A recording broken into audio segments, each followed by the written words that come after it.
Chatter Lab by 180 Degree Consulting IPB bersama aku Atika as Marketing Innovation Associate in 180 DC IPB yang akan membersamai kalian pada episode kali ini.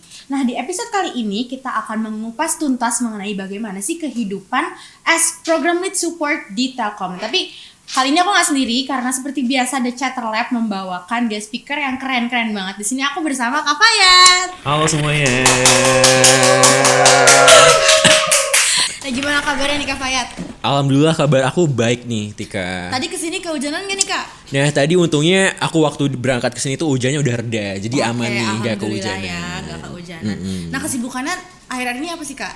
Oke, jadi halo semuanya, sebelumnya kenalin ya, aku Fayad. Aku sebenarnya mahasiswa di Sekolah Bisnis IPB angkatan 59 dan emang jadwalnya di semester 7 ini adalah magang wajib nih. Dan sekarang aku magang di Telkom Indonesia, khususnya yaitu sebagai Program Lead Intern di Telkom AI Center, atau yang sebelumnya itu sebenarnya inkubator bisnisnya dari Telkom Indonesia sendiri kayak gitu. Oke, nah by the way bagi teman-teman The Chatters yang belum tahu, Kak Fayad itu juga salah satu alumni dari 180 DC IPB loh Chatters. Yeah. Nah jadinya episode kali ini tuh pastinya bakalan seru banget, so stay tune. Oke, aku tuh sebenarnya penasaran banget nih Kak mengenai program lead support kakak ini nih. Tapi sebelumnya aku mau ngajakin kakak buat main games dulu, boleh gak nih? Boleh banget dong. Oke, jadi nama game saya itu Yes or Yes. Jadi nanti simply aku bakal ngajuin pertanyaan ke Kak Fayat dan nanti Kak Fayat bisa jawab sejujur-jujurnya aja. Oke. Udah siap ya Kak? Aku langsung aja pertanyaan pertama. Yes or Yes, katanya buat masuk Telkom itu IPK-nya harus tinggi. Bener apa enggak nih? IPK tinggi jujur aku gak tahu ya, karena aku juga gak pernah gitu nanyain ke teman-teman intern aku di Telkom juga terkait IPK mereka berapa segala macam. Karena menurut aku percuma gitu ya kalau misalkan teman-teman punya IPK 4 tapi kalian gak punya skill set yang mendukung untuk kalian intern gitu, kayak kalian gak bisa kerja sama tim, kalian gak bisa mengkomunikasikan sesuatu dengan baik. Itu percuma banget, karena menurut aku lebih penting portofolio dan pengalaman yang relevan dibandingkan IPK yang tinggi kayak gitu. Oke, mungkin bagi teman-teman yang mau magang di Telkom bisa dicatat nih tips dari Kak Fayat. Oke, langsung ke pertanyaan yang kedua ya Kak. Yes or Yes, apa iya kalau Gen Z itu kalau kerja tuh cuma pakai AI? Yang namanya kerja pakai AI menurutku gak kehitung kerja ya, apalagi terkhusus 100% pekerjaannya itu adalah AI gitu. Itu gak kehitung kerja. Yang namanya kerja dengan AI adalah AI sebagai asisten kita dalam membantu pekerjaan, bukan sebagai pengambil keputusan utama atau tugasnya dilimpahkan 100% kepada AI. Itu salah. Misalkan di kegiatanku sehari-hari sebagai program lead intern itu, misalkan aku harus melakukan research. Nah, aku menggunakan AI itu menggetter datanya aja, kayak tolong dong cariin data bla bla bla. Yang mana kalau misalkan aku cuma masukin keyword di Google itu gak akan ketemu gitu. Data-data yang bagus, yang terupdate itu gak akan ketemu.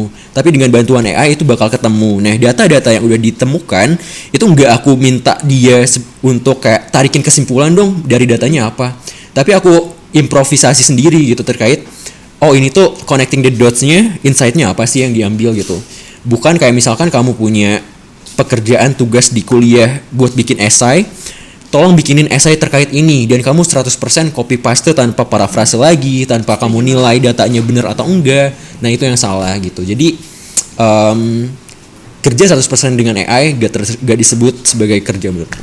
Oke, aku setuju banget sih sama pendapat dari Kak Fayat ini. Dan tadi kita udah sempat mention mengenai AI. Sekarang aku mau nanya nih Kak, yes or yes kalau AI ini suatu saat akan menggantikan kerjaan para fresh graduate?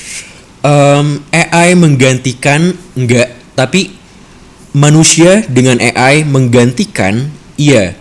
Kamu dapat gak poinnya gimana Tika? Dapat. Iya, betul. Jadi gak bisa kita pungkiri gitu ya teman-teman, kalau misalkan aku baca reportnya dari McKinsey, 23 juta pekerjaan masa kini di tahun 2030 itu bakalan hilang. Tapi di periode yang sama 26 sampai 40 juta pekerjaan baru itu akan ada di tahun 2030. Nah, supaya kita tetap relevan dan bisa bersaing di masa-masa tersebut, so kita harus bisa mengutilisasi AI untuk membantu pekerjaan kita. Jadi orang yang bisa memanfaatkan AI itu akan menggantikan orang yang gak bisa memanfaatkan AI itu sendiri. Jadi fresh graduate yang gak mau nih waving eranya AI dia gak pakai, ya itu akan tergantikan sama orang-orang yang bisa memasarkan AI dengan baik kayak gitu. Bener banget sih, aku setuju banget. Oke, lanjut ke last question mungkin di game ini. Oke. Yes or yes, bener gak sih kalau kerja itu harus kayak lagunya Hindia, ya itu secukupnya aja? Kalau ini sih jawabannya simpel ya Tika, kayak Apa tuh? kalau misalkan kamu kerja secukupnya ya kamu bakal dapetin yang secukupnya juga kayak gitu. Kan gak mungkin ya kamu mengharapkan yang sebanyak-banyaknya tapi kayak kamu kerjanya ya secukupnya aja kayak gitu.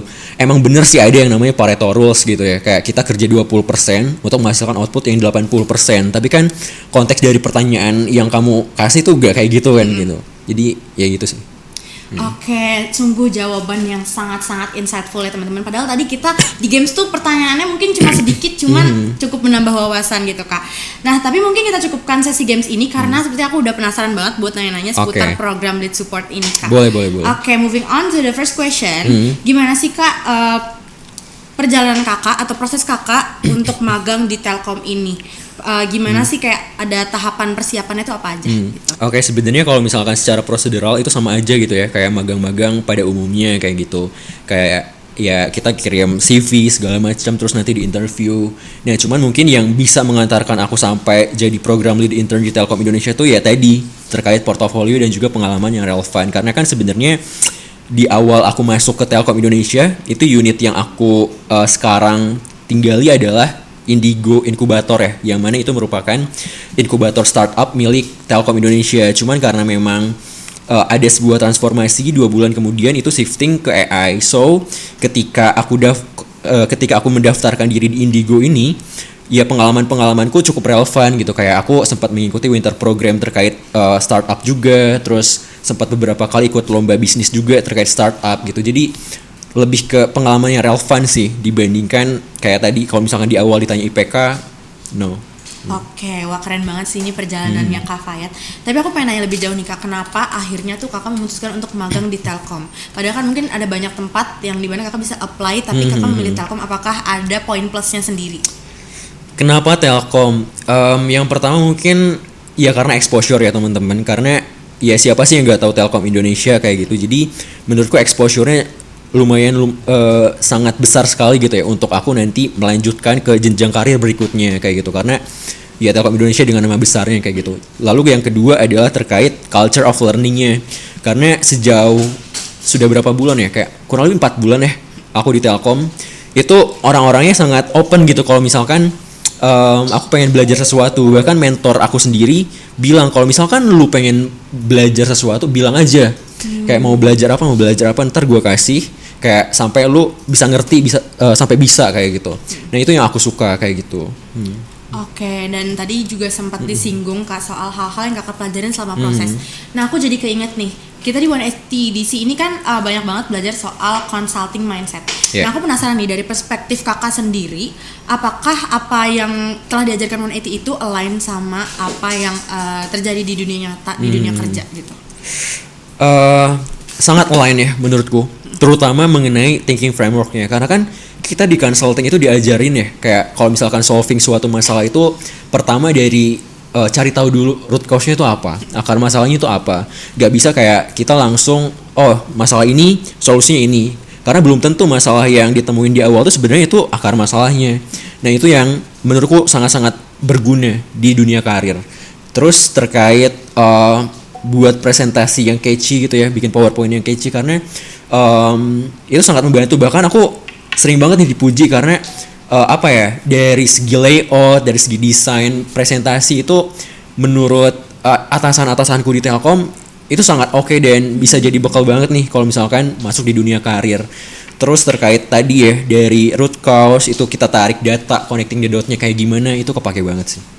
Oke, ternyata nyambung banget ya antara teori yang kita dapetin di 180DC sama apa yang terjadi di real life.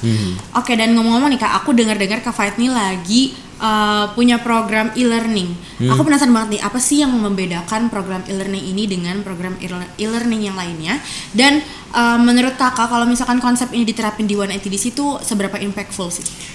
Oke, pertama perlu digarisbawahi juga ya, karena e-learning ini yang sedang aku rancang ini masih di tahap pengembangan kayak gitu. Tapi satu hal yang bisa aku pastikan, sebelum ke pengembangan e-learning ini, aku sudah bikin satu legacy di Telkom, yaitu Digital Talent Success Matrix. Jadi sebelumnya Indigo itu dipertanyakan oleh direksinya Telkom seberapa relevan, seberapa impactful sih Indigo buat perkembangan Telkom itu sendiri. Nah, karena dulu itu yang dinilai adalah kayak jumlah startup yang dibina, jumlah talent yang dibina, tapi gak ada measurement atau matrix yang bisa menilai impact dari program yang sudah dijalani. Nah, di awal-awal aku bergabung di Indigo yang sekarang jadi Telkom AI Center, aku merancang seenggaknya ada 3 Digital Talent Success Matrix yang mana itu bisa jadi tolak ukur impact yang nanti ditarik menjadi ada yang namanya SROI atau Social Return of Investment yang bisa menilai seberapa impactful sih program-program yang udah dijalani kepada Telkom. Nah, success matrix itu ada 3. Yang pertama adalah ability to innovate, yang kedua advanced analytics, dan yang juga ketiga digital proficiency.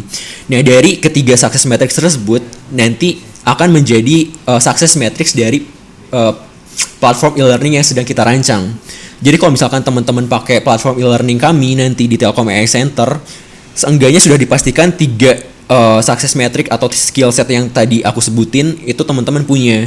Dan itu kita bisa yakini seenggaknya kalau misalkan teman-teman masuk ke dunia karir minimal banget itu teman-teman bakal dapat UMR Jakarta lah minimal kayak gitu.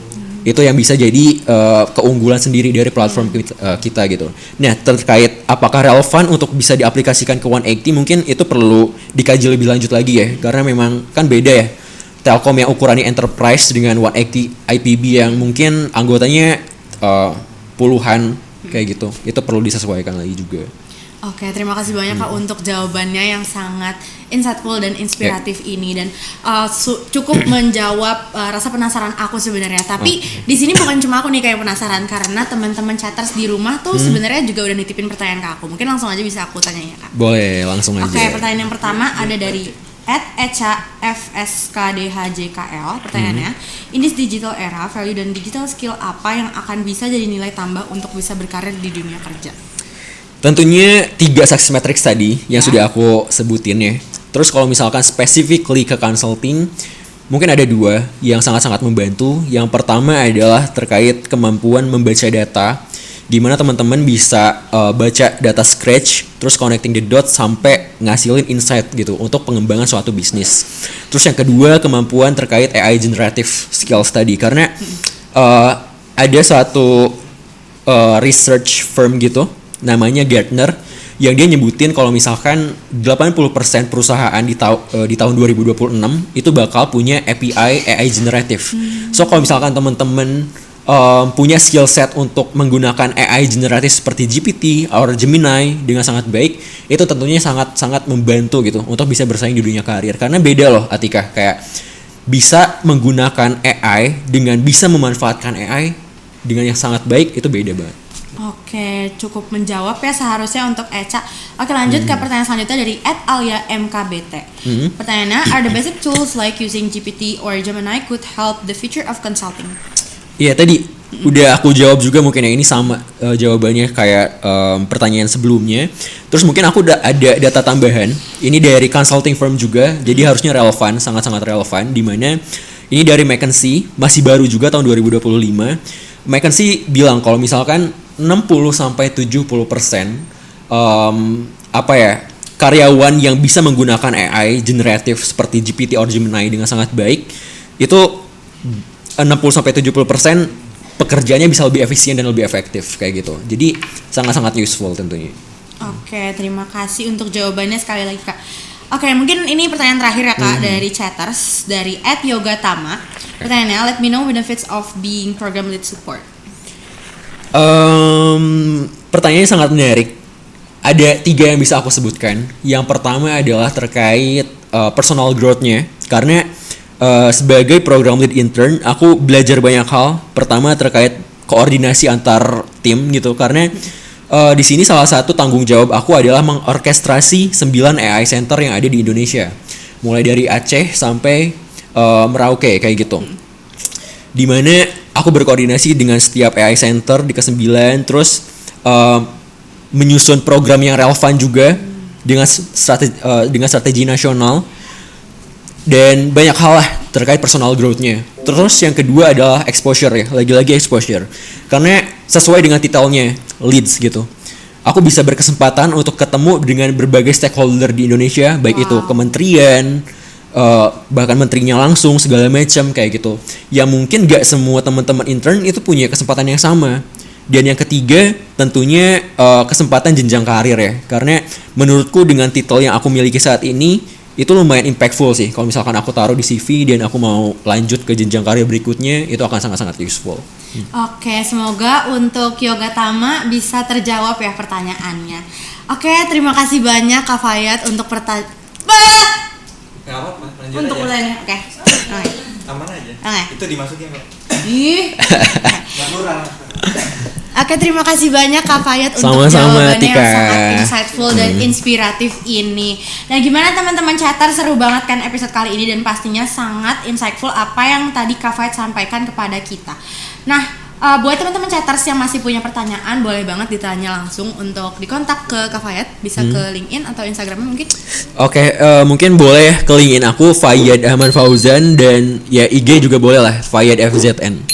Oke, chatters, terima kasih sudah menonton keseruan kita kali ini dan jangan lupa like, comment, dan subscribe channel ini dan boleh banget juga untuk follow akun sosial media 180DC di TikTok, Instagram, LinkedIn buat tahu info-info seru lainnya. Udah segitu aja.